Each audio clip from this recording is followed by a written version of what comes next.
The illusion of consistency. Why creating every day might be killing your art. They say, show up every day, post daily, create daily, or else you don't want it bad enough. But what if I told you, consistency can become a cage, a mask, a performance, a factory line version of your creativity? Because here's what they don't tell you.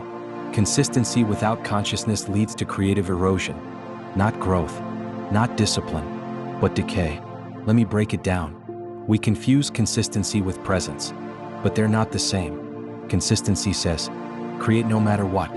Your identity was built around who you thought you'd become by now. Presence says, create when your truth has something to say. Creative block is rarely about a lack of ideas. And here's the thing most creatives won't admit. They're not showing up consistently because they're inspired. They're showing up because they're afraid they'll disappear if they don't. The algorithm doesn't care if you're numb. It doesn't ask if you're burnt out. It only asks, did you post today? Because trying makes it real. And so we obey. We create to survive the feed, to stay relevant, to chase metrics. And in doing so, we slowly lose the soul that made us create in the first place. Consider this analogy. Imagine your creativity as a body of water.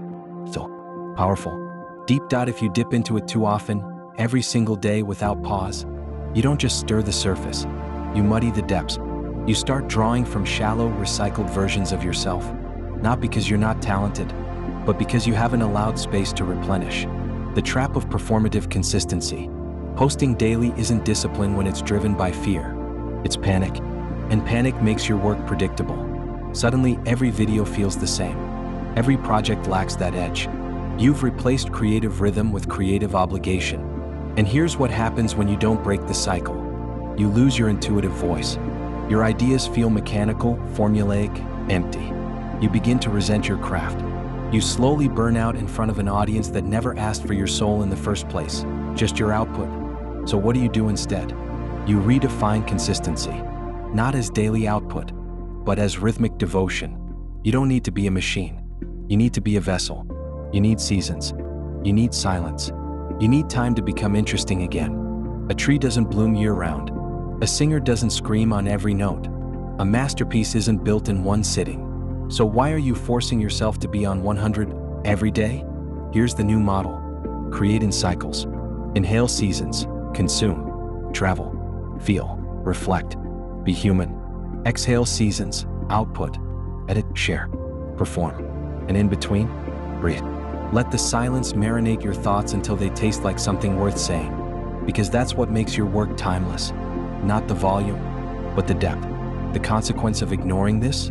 You become prolific, but forgettable. You might gain numbers, but lose your name. You may succeed online, but your soul quietly quits. And you know this, you felt it. The moment when creating starts to feel like bleeding. When you're pouring out everything, and nothing is coming back. That's not consistency. That's collapse. But if this hit you somewhere deep, if a part of you just remembered why you started in the first place, you're not alone. Your rhythm is sacred. Not everything has to be content. Some things are just yours. And that's where the real art lives. Let's go even deeper. In the next video, we're exploring something most creatives never admit. Why you sabotage your own projects. From sudden boredom to perfectionist spirals. We'll decode why you keep ghosting your own genius right before it shines. If you're tired of running from your greatness and ready to understand what's really holding you back, you'll want to watch this next. Remember, at Stu, we don't create for the algorithm. We create for the parts of you the world never sees. The unseen deserves to be shaped,